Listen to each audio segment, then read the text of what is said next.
Bonjour à tous et bienvenue sur Crypto Signal. Aujourd'hui, on va s'intéresser principalement à la journée de demain qui est chargée en news économiques et en pas mal de choses. Donc, on va faire un tour d'horizon, un petit peu de ce qui va se passer sur la journée. Et puis, comme d'habitude, une analyse technique fondamentale et de sentiments sur Bitcoin. Allez, on passe en partage d'écran. J'en profite pour dire à ceux qui le souhaitent de ne pas hésiter à s'abonner, activer la cloche de notification, éventuellement venir nous rejoindre sur le Discord dont le lien est en description de la vidéo. Et éventuellement, si le contenu vous plaît, mettre un like, un commentaire d'encouragement. Mettre un like, c'est important, ça prend 2 minutes et ça aide vraiment la chaîne à être mieux connue. On est ici sur le BTC face au dollar comme d'habitude, toujours dans ce triangle de compression.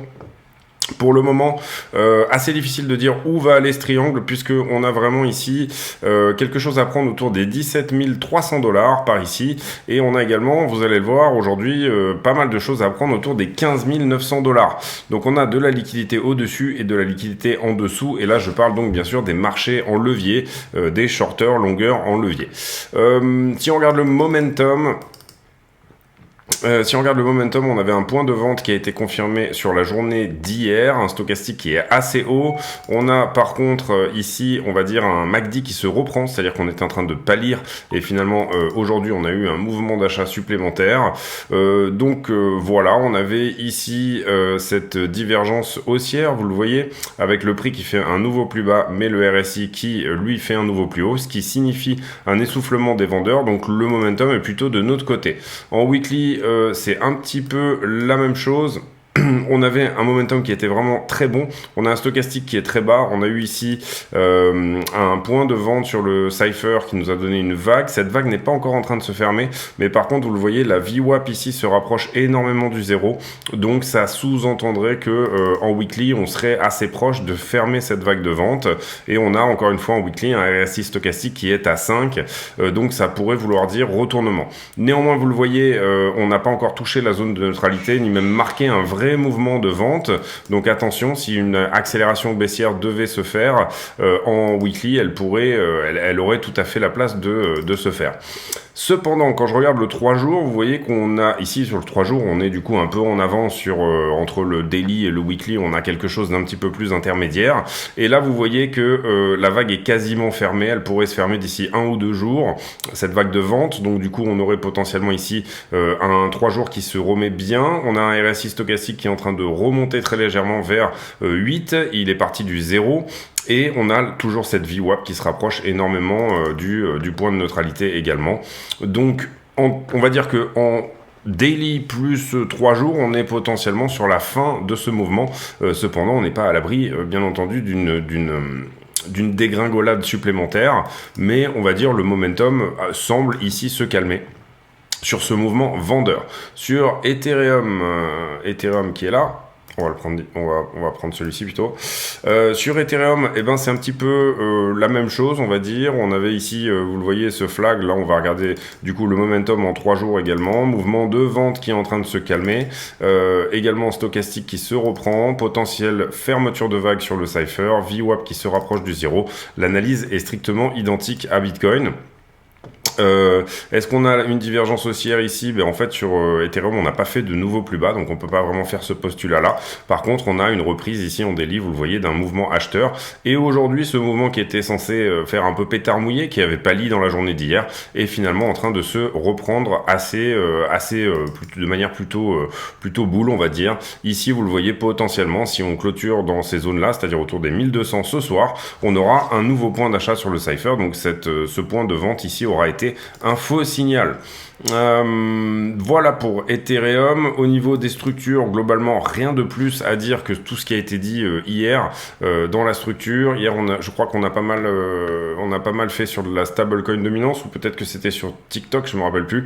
Mais bon, voilà, globalement, on est à peu près sur les mêmes dispositions en termes de structure de tout ce qu'on avait pu dire par le passé, c'est-à-dire toujours ce canal descendant qui pourrait potentiellement être un bull flag. Cependant, on reste dedans depuis maintenant assez longtemps.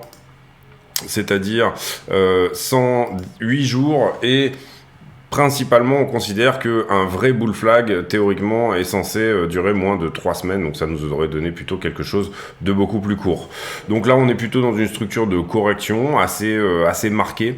Et la question étant, est-ce que tout ceci est une structure en fait, c'est-à-dire est-ce que là on a quelque chose qui est une structure, qui est une correction montante sur ce mouvement descendant? Est-ce qu'on va ici faire à nouveau un $2000 sur Ethereum voire plus, ou alors est-ce que tout simplement on est déjà dans le mouvement impulsif suivant, c'est-à-dire que on va dire la structure de correction de ce mouvement descendant en fait elle s'était terminée là-dessus, et là on est sur quelque chose dans lequel on est plutôt en train d'essayer d'aller chercher ce plus bas, c'est-à-dire les $881.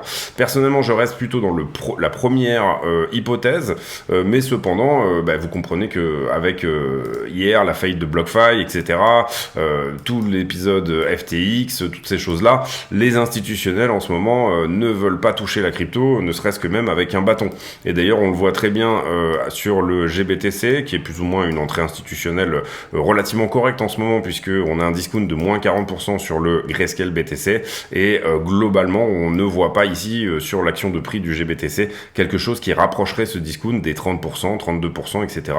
On n'a pas d'action ici, à part Cathy Wood de ARK qui a acheté énormément de GBTC dernièrement, on n'a pas d'action ici comme quoi le GBTC se reprend. Sur le CME, j'ai pas regardé dernièrement, mais on pourrait regarder ici quelles sont éventuellement les entrées sur le CME. En ce qui concerne les bitcoins sur les exchanges, on a un afflux assez important de bitcoins sur les exchanges, notamment sur Huobi et sur OKEx, qui rentrent donc du coup des BTC sur les exchanges. Qu'est-ce qu'on pourrait regarder d'autre? On va aller faire tout de suite les news. Du coup, au niveau des news, bien vous le savez, il y a des protestations en Chine autour de la politique zéro Covid, et c'est ça qui fait augmenter quelque part le pétrole. Pourquoi? Parce que tout simplement le marché du pétrole se dit que potentiellement il va y avoir ici la Chine va assouplir du coup en raison de ces protestations. La Chine va assouplir sa politique zéro Covid, et que du coup, on aura une reprise potentiellement économique avec cet assouplissement. Donc moins de tension sur les chaînes d'approvisionnement, voilà. Ensuite, ici, un gros investisseur qui a droppé visiblement, enfin qui a fait un mouvement d'envoyer 73 000 Ethers sur Binance, donc attention à ça. Toujours des choses sur BlockFi, mais on a couvert cette news hier. En Europe, les ventes de véhicules électriques qui semblent très bien marcher. Alors ça étonne bien évidemment les Américains, puisqu'on est censé avoir une électricité pour eux extrêmement chère. Mais bon, de toute façon, notre pétrole est cher aussi, donc ça revient un petit peu au même. Le fonds de couverture de Binance, ou je sais pas comment il s'appelle en français, qui est une très bonne chose pour la crypto, mais il y a des questions qui continuent à se poser, et principalement, excusez-moi, donc du coup, oui, beaucoup de questions qui se posent. Déjà, ce fonds est constitué à 30 ou 40% de BNB, quelles sont les conditions, etc. Enfin voilà, c'est un petit peu sur Binance, tout est à la fois joli, mais à la fois aussi également un petit peu flippant sur certains points. Ici, le président de la Banque du Brésil qui montre une finance ouverte, un réal digital, donc le réal étant la monnaie bien sûr du Brésil, en finance ouverte, avec un concept qui inclut l'intégration des stablecoins et la potentielle utilisation de moyens de paiement en stablecoin. Et je pense qu'il faut regarder ici vers le Brésil. Je pense que le Brésil va potentiellement ici se reprendre un petit peu par rapport à ce qu'ils avaient fait principalement. On est là sur la journée de demain. Et sur les news qu'on va avoir. On va avoir des news autour de l'emploi avec le rapport ADP. On va avoir des news au niveau du PIB américain avec la révision du quarter 3. Donc on avait eu ici un chiffre à 2,6 et potentiellement il est possible que ce chiffre change un petit peu puisque c'est une révision. On a également tout ce qui est autour du PIB également. On a les job openings, donc les ouvertures d'offres d'emploi. On aura aussi Jérôme Powell qui va parler à 1h30 PM. Donc attendez, bougez pas. Donc chez nous, ça va donner du 19h30, 1h30 PM. Donc voilà, attention potentiellement à ce discours-là. Est-ce que Powell va ici nous donner un petit peu de la narration autour d'un éventuel pivot ou en tout cas ralentissement, bien évidemment, de la hausse des taux, du rythme de la hausse des taux, ou alors est-ce qu'il va avoir un discours très anti-inflationniste ? C'est une bonne question. On a plutôt des bonnes data et la Fed nous a dit qu'elle allait être data dépendante, c'est-à-dire qu'elle allait éventuellement prendre ses prochaines décisions en fonction de la data.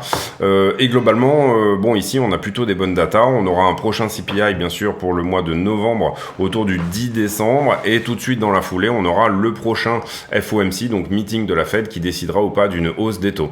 Qu'est-ce que nous dit plus ou moins le marché, en tout cas ses anticipations sur ce FOMC-là, donc celui du 14 décembre, on a 70% du marché qui pense qu'effectivement, la Fed va ralentir le rythme de la hausse de ses taux, c'est-à-dire passer d'un 0,75 à un 0,5% d'augmentation. Donc, ça sera intéressant de suivre éventuellement ce discours. Peut-être que je ferai la vidéo après le discours, peut-être que je la ferai avant, ou peut-être que je ferai une lecture du discours plus tard, ou en tout cas, de toute façon, ça sera sur le Discord. Ici, on a Bullard, je crois qu'il s'appelle James Bullard, qui est, je crois, le président de la Fed de Saint-Louis, qui lui est extrêmement hawkish et qui nous dit la Fed va laisser ses taux, va les monter jusqu'à 5% et elle va les laisser jusqu'à 2024 à ce niveau-là. Ici, bien entendu, vous comprenez que Bullard joue un petit peu aussi, tout ça est un petit peu des chaises musicales au niveau politique, c'est-à-dire qu'il marque bien évidemment son avis bien plus hawkish que celui de Powell, qui reste plus ou moins neutre quand même dans ses interventions. Et là, en l'occurrence, Bullard peut-être se place pour éventuellement être prochainement nommé à la tête de la Fed ou ce genre de choses. En tout cas, on a bien entendu ici des gens qui disent moi j'aurais pas fait comme ça, et Bullard c'est vraiment son cas depuis le départ, hein, et qui disent, et à l'inverse vous avez des gens qui sont extrêmement dovish comme la Fed de Californie, je sais plus comment s'appelle cette dame, mais du coup qui eux disent non, mais pour moi il faut ralentir maintenant. Donc voilà, relativement intéressant, mais en tout cas ne pas s'alarmer sur les propos de Bullard entre guillemets, puisque c'est plus ou moins son job ici que de nous donner du hawkish, c'est-à-dire cette volonté d'augmenter les taux très fortement. On passe maintenant sur le sentiment et les liquidités. Hier, on a liquidé 60 millions de dollars. 23 millions étaient sur Bitcoin et 16 millions sur Ethereum. C'est une journée, somme toute, relativement normale. Ici, on a les marchés en levier. Qu'est-ce qu'il s'est passé depuis qu'on a fait la vidéo hier ? Là, on avait un point de short.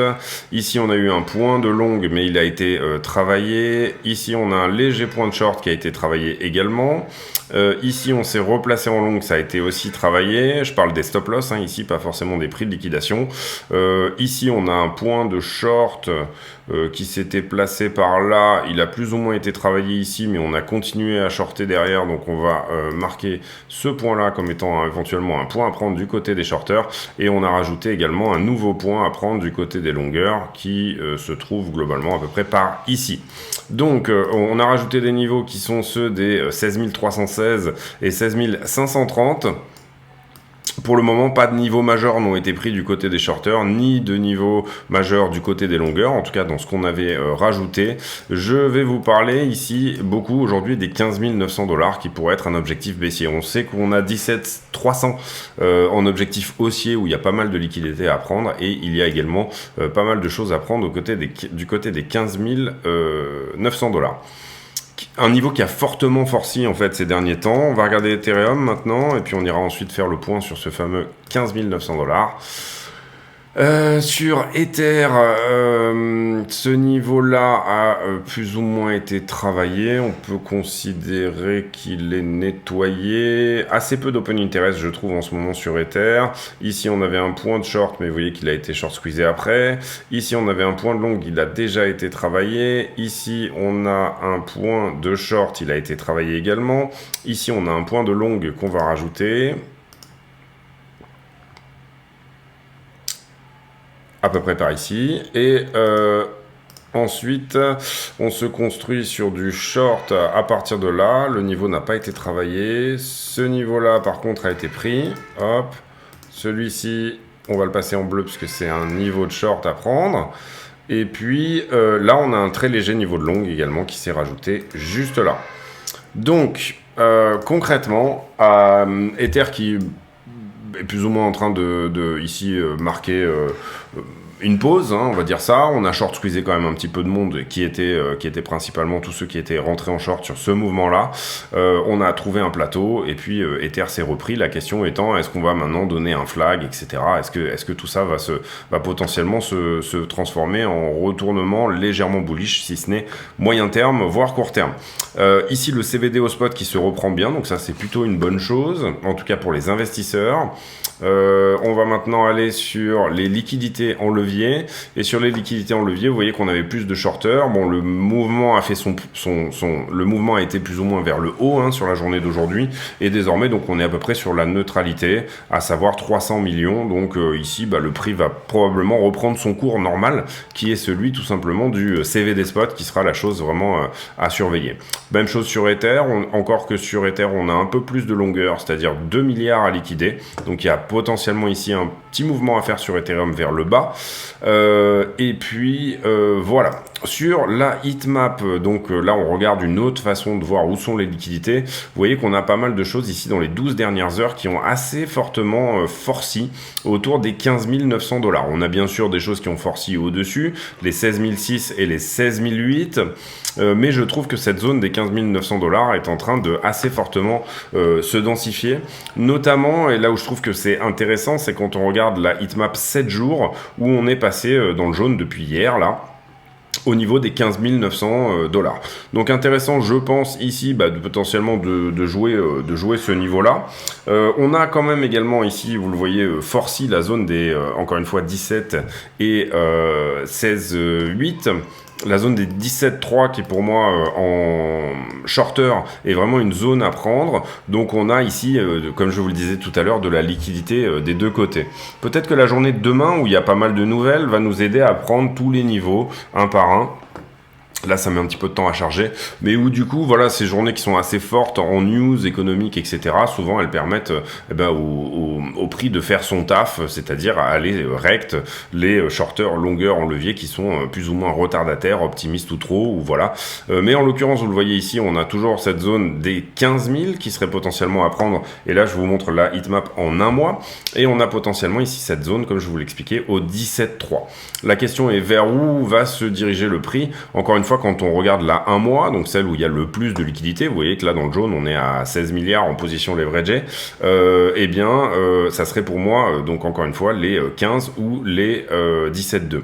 Vous le voyez ici, la zone des 15,9 qu'on regardait là tout à l'heure, elle est à peine dans le vert qui est en train de pâlir. Donc je trouve que c'est intéressant de regarder ici, de dézoomer et de voir potentiellement les time frames. Personnellement, je suis un peu moins la 1 mois parce que la 1 mois, c'est assez rare de rester avec des forts leviers puisque ça coûte relativement cher ce type de position. C'est assez rare de rester 1 mois ou plus en position. On va plutôt ici, pour moi, privilégier, je trouve, la 7 jours. Et donc pour moi, sur la 7 jours, on voit vraiment assez fortement ce niveau des 15 000, 15 950, 15 000, voilà. Donc soit potentiellement, une fois que ce niveau a été pris, on peut se dire que le prix va potentiellement se libérer, donc placer un long, soit éventuellement placer un short qui permettrait ici de TP au niveau des 15 008, 15 850, quelque chose comme ça. Néanmoins, vous le voyez, on est en train quand même de forcir cette zone, donc ça c'est plutôt une bonne chose. On a aussi du shorter qui rentre, et bien entendu ici, il faudra aller faire le taf encore une fois. Donc voilà ici, toujours ce triangle de compression, pour l'instant pas de résolution. Triangle de compression, triangle symétrique, on appelle ça, puisqu'il est symétrique comme ceci, vous le voyez. Oh, pardon. Symétrique de creux, puisqu'on est en bas, on est dans un creux, d'accord. Et ici, triangle symétrique de creux. Généralement, c'est une figure qui casse plutôt vers le bas, c'est plutôt une figure de continuation à hauteur de, je crois que les targets sont autour de 57%. Donc 57% de ces figures-là cassent vers le bas, ça veut dire qu'il y en a 43% qui soit cassent en haut, soit sortent par le côté, c'est-à-dire qu'il ne se passe rien et le prix continue par le côté, ou alors on sort ici vers le haut. Donc c'est pas une figure extrêmement forte en termes de statistiques, c'est-à-dire qu'elle a assez peu, c'est une figure de continuation, mais bon, 57% c'est pas extrêmement énorme. Vous allez me dire c'est mieux que 56 et c'est mieux que 52. Oui, mais concrètement, voilà, autour des 55%, c'est pas des super statistiques que de sortir par le bas. Mais néanmoins, on est obligé ici statistiquement de dire que effectivement cette figure pourrait péter en bas. Et effectivement, elle a une target de 14 000 $. Donc c'est plutôt la chose qu'il faudrait potentiellement jouer ici. Personnellement, je m'étonne quand même qu'on n'ait pas pris les 17,3 ici, parce qu'il y avait quand même un petit mouvement à faire ici, éventuellement même pour après en sortir et revenir travailler ce plus bas là. Quand je vous parle des 15 009, où est-ce qu'on se place? On se place en fait pile sur le tout dernier bottom. Donc effectivement, il y a des gens qui essayent de placer des très gros longues en levier sur ces mouvements là, mais vous l'aurez compris, ce mouvement là n'est pas non plus incroyable, au sens où on est à la neutralité encore une fois. Et ici, vous voyez, on voit pas de grosses boules, on voit pas d'énormes positions qui s'ouvrent. Concrètement, comme je vous le disais tout à l'heure, on est plutôt ici tout le monde est un peu en train de s'essouffler et on est plutôt sur une structure qui est relativement chiante puisque assez peu de volatilité, où on se balade voilà, entre les 17,3 et les 15,5, mais on n'a pas une volatilité ici exacerbée. Donc attendez-vous à ce que ça bouge potentiellement bientôt, peut-être sur la journée de demain ou après-demain. Après-demain, on aura également des news sur l'inflation, notamment le core PCI que la Fed va suivre assez fortement, qui normalement devrait être plutôt bon puisque le CPI qu'on a eu bien avant a été plutôt bon, mais néanmoins on aura plus d'informations ici sur réellement la structure de demande de l'inflation, c'est-à-dire est-ce que l'inflation se calme ou pas, parce que la demande se calme ou pas. Le concept ici du PCI, c'est bien évidemment de réfléchir à la consommation en soi. C'est pas juste les prix et l'évolution des prix, mais c'est vraiment la consommation. Donc du coup, on suivra ça de près également. Et ça, c'est pour jeudi. Voilà, je pense que j'ai fait le tour de la question ici. J'espère que cette vidéo vous a plu. Si c'est le cas, abonnez-vous, activez la cloche de notification. Venez éventuellement nous rejoindre sur le Discord, dont le lien est en description de la vidéo. J'ai pour habitude en fin de vidéo de poser une question à la con. Et aujourd'hui, elle sera, est-ce que vous collectionnez tout ce qui est paire de lunettes? Est-ce que vous avez un accessoire que vous aimez avoir en quantité et que vous collectionnez parce que vous considérez que voilà, c'est votre petit accessoire à vous. Voilà, question à la con s'il en est. Donc aujourd'hui, pas de philosophie, pas de choses incroyables, mais simplement une question con. Je vous laisse là-dessus, j'espère que cette vidéo vous a plu, et puis on se retrouve demain pour un nouveau point météo sur le Bitcoin. À très bientôt, ciao.